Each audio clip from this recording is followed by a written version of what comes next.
ना सोना मांगू ना मांगू चांदी, तेरा चेहरा मैं ताकता रहूं। ना हीरा मांगू ना मांगू मोती, तेरा चेहरा मैं ताकता रहूं। सचमुच मेरे प्रिय, ना सोना मांगो ना चांदी मांगो, बस ये मांगो कि प्रभु मैं तेरा चेहरा ताकते रहूं। बस ये मांगो कि परमेश्वर मुझे तुझे ताकते रहो। बस इस बात को मांगो कि परमेश्वर मुझे सोना नहीं चांदी नहीं, मुझे तू चाहिए प्रभु, मुझे तू चाहिए परमेश्वर। और यदि परमेश्वर मिल गया, वो खुदावन मिल गया मेरे प्रियो, आप वो यीशु मसीह मिल गया आपको, तो दुनिया की सारी संपत्ति, सारी प्रॉपर्टी, सब कुछ जो संसार में जिसके लिए आप तड़पते वो सब आपको मिल जाएगा यीशु के नाम से। हालेलुया। तो आपको क्या मांगना है?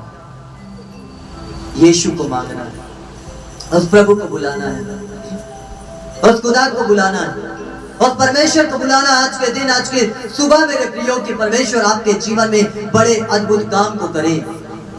मांगो आज कि खुदा आज है मेरे जीवन में, मेरे हृदय में आ, मेरे मन में आ, मेरे घर में आ, मेरे परिवार में आ, मेरे बच्चों में आ। और धन्यवाद दो कि प्रभु तू आ गया मेरे जीवन में। मैं इसके लिए तेरा धन्यवाद धन्यवाद और धन्यवाद करता हूं।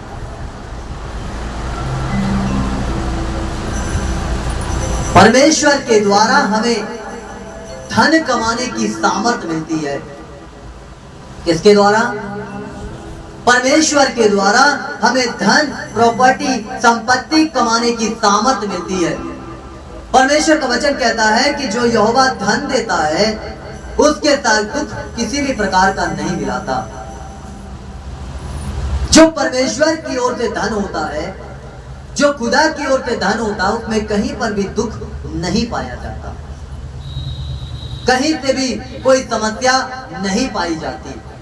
इसलिए बहुत बार जब लोग धन संपत्ति कमाते हैं, पैसा कमाते हैं, जमीनें खरीदते हैं, प्रॉपर्टी खरीदते हैं, और जब प्रभु उनके धन में नहीं है, उनके संपत्ति में नहीं, उनके प्रॉपर्टी में नहीं है, तो आप देखोगे कहीं ना कहीं स्ट्रगल, एक समस्या उनके लाइफ में चलती रहती है और चलती रहती है और चलती रहती है।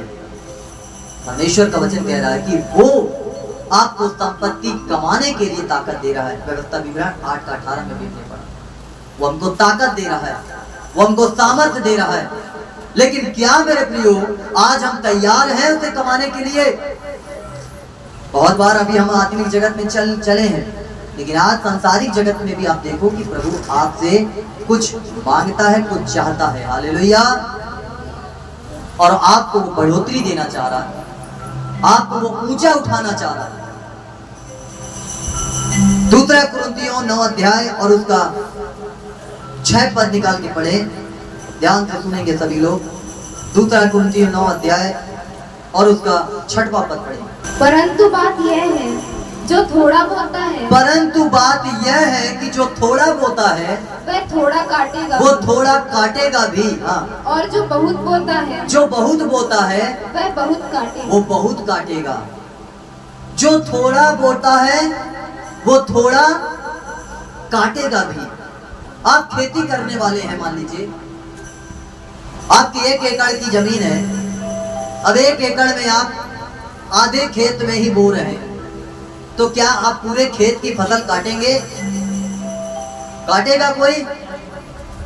वो आधे खेत में बीज को बोया है और वो सोचे कि वो पूरे खेत को कटाई कर ले, और वो ये विश्वास से सोचे और विश्वास से प्रार्थना करे कि देखो मैं आधे खेत में बोया हूँ, और देखो मैं विश्वास से प्रार्थना करता हूँ कि देखो प्रभु पूरे खेत में फसल को उगा देगा। क्या ऐसा करेगा प्रभु? क्या ऐसा प्रभु करेगा? क्योंकि कई बार हम विश्वास से नहीं, कर्मों के द्वारा भी धर्मी ठहरते हैं। इसलिए अब्राहम केवल विश्वास से धर्मी नहीं ठहरा था, उसने कर्म भी किया था। जब परमेश्वर ने उससे बोला कि तुझे बलिदान देना है, तुझे भेंट देनी है, और अब्राहम से परमेश्वर ने कौन सी भेंट मांग ली थी? उसके इकलौते पुत्र की भेंट मांगा कि तुझे वो भेंट देनी है। और वो भी बिना सोचे और समझे चल दिया अपने बेटे को लेके। और जब पहाड़ के पास जहां पर उसका बलिदान देना था, और उसका बेटा बोलता है कि पिताजी, बलिदान के लिए हमारे पास तो कोई ऐसे पशु या किसी प्रकार से जानवर तो है ही नहीं, और हम कैसे बलि को देंगे, क्या देंगे? तो वो कहता है कि परमेश्वर आप ही उपाय करेगा। और उसको लकड़ियों पे लेटाता है अपने बेटे को, और जैसे ही उसको बलिदान करने वाला रहता है तो परमेश्वर कहते हैं, अब्राहम रुक जा, मैंने तेरे विश्वास को देख लिया, मैंने तेरे कर्म को देख लिया कि तूने अपने बेटों को भी नहीं छोड़ा है, और तूने मेरे लिए अपने बच्चे को लेके आ गया। वो देख वहां पर एक भेड़ है, उसको पकड़, उसका बलि कर, उसको चढ़ा। परमेश्वर आप ही उपाय किया। अब्राहम के शब्द, उसके कर्म, जो उसने काम किया, उसके लिए परमेश्वर ने उपाय किया। और मेरे प्रियो, वहां पर उसने अपने बच्चे की बलि नहीं, परंतु उस भेड़े की बलि दी। परमेश्वर ये नहीं चाहता है कि आप अपने जीवन में ऐसा बलिदान दे दें, ऐसा धन्यवाद दें, ऐसा बलिदान दें कि जिससे आपको पीड़ा हो। प्रभु ये नहीं चाहता। परमेश्वर पिता ने खुद उस पीड़ा को सह लिया, अपने इकलौते पुत्र को देकर, प्रभु यीशु मसीह को दे दिया। मानव जाति के लिए, मानव को बचाने के लिए उसने खुद उस पीड़ा को सहा कि आपके बच्चों को बचा ले, आपके जीवन को बचा ले, आपके लाइफ को बचा ले। इसलिए यीशु मसीह को परमेश्वर पिता ने दे दिया, बलिदान कर दिया कि पूरे मानव जाति के लिए तुझे बलिदान होना पड़ेगा। अब जरा सोचे, जरा विचार करें कि यह कैसा बलिदान था, यह कैसा धन्यवाद का बलिदान था कि मनुष्य को बचाने के लिए प्रभु यीशु मसीह को अपना बलि देना पड़ा, अपना बलिदान देना पड़ा। आज मेरे प्रियो, परमेश्वर हमसे ये नहीं चाहता कि हम अपना बलिदान दे दें, कांटों में लेट जाएं, नंगे पैर चलें, पानी में खड़े रहें, आग में लेट जाएं, शरीर पे पेड़ पौधे लगा लें। परमेश्वर ये नहीं चाहता है। परमेश्वर चाहता है कि तुम्हें अब बलिदान नहीं देना है, क्योंकि मैंने तुम्हारे लिए बलिदान दे दिया।